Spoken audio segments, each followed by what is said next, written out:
നമസ്കാരം പ്രിയ സുഹൃത്തുക്കളെ, കൊല്ലവർഷം 1202 ഏവർക്കും ഹൃദയം നിറഞ്ഞ പുതുവത്സരാശംസകൾ. 1202 ചിങ്ങം 1, അതായത് 2026 ഓഗസ്റ്റ് 17 ആരംഭിക്കുന്ന ഈ പുതിയ മലയാള വർഷത്തിൽ മേടം മുതൽ മീനം വരെയുള്ള 12 രാശികളുടെയും സമ്പൂർണ്ണ വർഷഫലം എന്താണെന്ന് നമുക്ക് വിശദമായി തന്നെ പരിശോധിക്കാം. വിവരങ്ങളിലേക്ക് കടക്കുന്നതിന് മുൻപ് ഈ ചാനൽ ആദ്യമായി കാണുന്ന സുഹൃത്തുക്കൾ ദയവായി ഇപ്പോൾ തന്നെ സബ്സ്ക്രൈബ് ചെയ്യുക.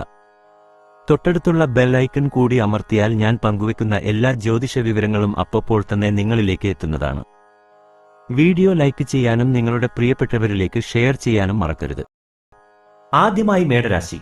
അശ്വതി, ഭരണി, കാർത്തികയുടെ 1-ാം പാദം എന്നിവ ചേർന്ന മേടക്കൂറുകാർക്ക് 1202 ആണ്ട് വലിയ വഴിത്തിരിവുകളും ശുഭകരമായ നേട്ടങ്ങളും സമ്മാനിക്കുന്ന വർഷമാണ്.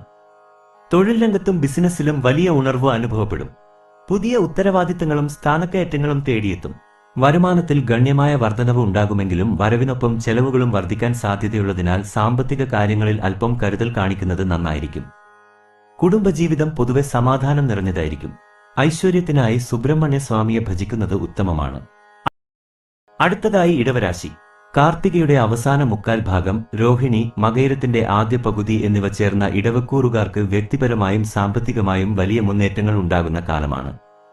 മുൻകാല അധ്വാനങ്ങൾക്ക് അർഹമായ അംഗീകാരവും ലാഭവും കൈവരും. ഭൂമി, വീട്, വാഹനം എന്നിവ വാങ്ങാൻ ആഗ്രഹിക്കുന്നവർക്ക് അനുകൂലമായ സാഹചര്യങ്ങൾ ഒത്തുവരും. കുടുംബത്തിൽ ഐശ്വര്യവും സന്തോഷവും നിറഞ്ഞു നിൽക്കും. മഹാലക്ഷ്മി ഭജനവും ദേവീക്ഷേത്ര ദർശനവും കൂടുതൽ സൗഭാഗ്യങ്ങൾ കൊണ്ടുവരും. അടുത്തത് മിഥുനരാശി. മകയിരത്തിന്റെ അവസാന പകുതി, തിരുവാതിര, പുണർത്തത്തിന്റെ ആദ്യ മുക്കാൽ ഭാഗം എന്നിവ ചേർന്ന മിഥുനക്കൂറുകാർക്ക് ഭാഗ്യവും പരീക്ഷണങ്ങളും ഇടകലർന്ന ഗുണദോഷ സമ്മിശ്രമായ ഫലങ്ങളാണ് കാണുന്നത്. കർമ്മരംഗത്ത് അനുകൂലമായ മാറ്റങ്ങൾ പ്രതീക്ഷിക്കാം. വിദേശത്ത് തൊഴിലിനോ ഉപരിപഠനത്തിനോ ശ്രമിക്കുന്നവർക്ക് നല്ല വാർത്തകൾ ലഭിക്കും. സാമ്പത്തികമായി വരവ് മെച്ചപ്പെടുമെങ്കിലും പണമിടപാടുകളിൽ ജാഗ്രത പാലിക്കണം. ശ്രീകൃഷ്ണസ്വാമിയെ ഭജിക്കുന്നത് സർവ്വവിഘ്നങ്ങളും മാറ്റാൻ സഹായിക്കും. അടുത്തത് കർക്കടകരാശി.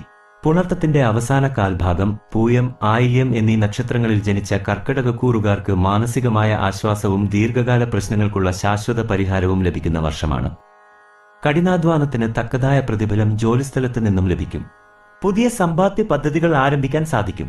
ദാമ്പത്യ ജീവിതത്തിലും കുടുംബത്തിലും വലിയ ഐക്യവും സന്തോഷവും ഉണ്ടാകും. പരമശിവന് ധാരയും കൂവളമാലയും സമർപ്പിക്കുന്നത് മനഃശാന്തി വർദ്ധിപ്പിക്കും. അഞ്ചാമതായി ചിങ്ങരാശി.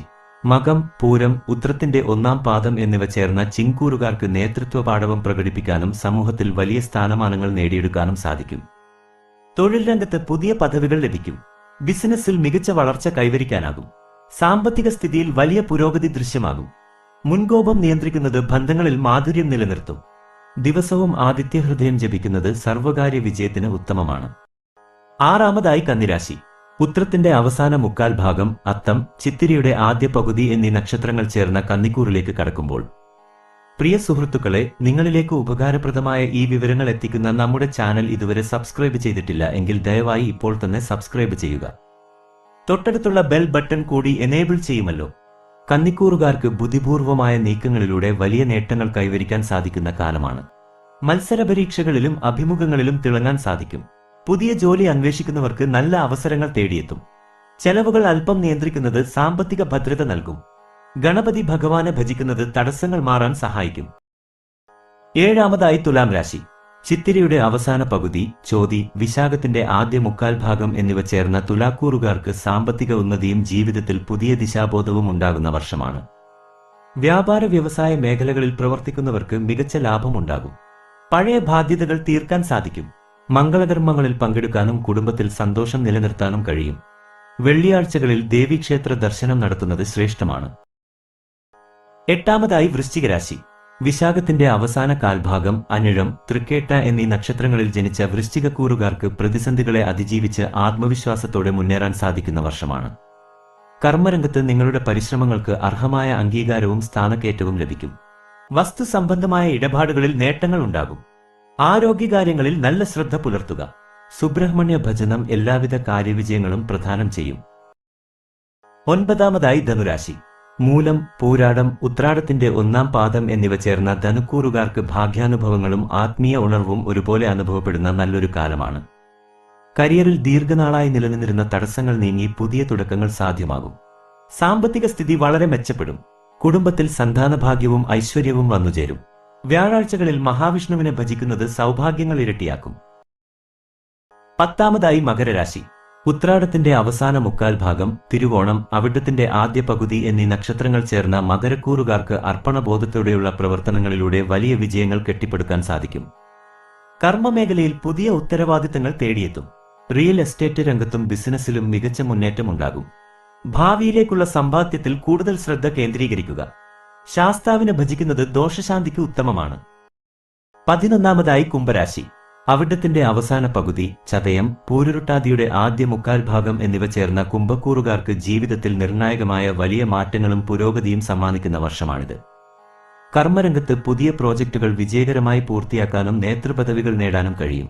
സ്വന്തമായി ബിസിനസ് ചെയ്യുന്നവർക്ക് നല്ല വികസനം സാധ്യമാകും. പുതിയ വീടോ വാഹനമോ വാങ്ങാൻ അവസരമുണ്ടാകും. ശിവക്ഷേത്ര ദർശനവും ഹനുമാൻ ഭജനവും ഗുണഫലങ്ങൾ വർദ്ധിപ്പിക്കും. അവസാനമായി മീനരാശി.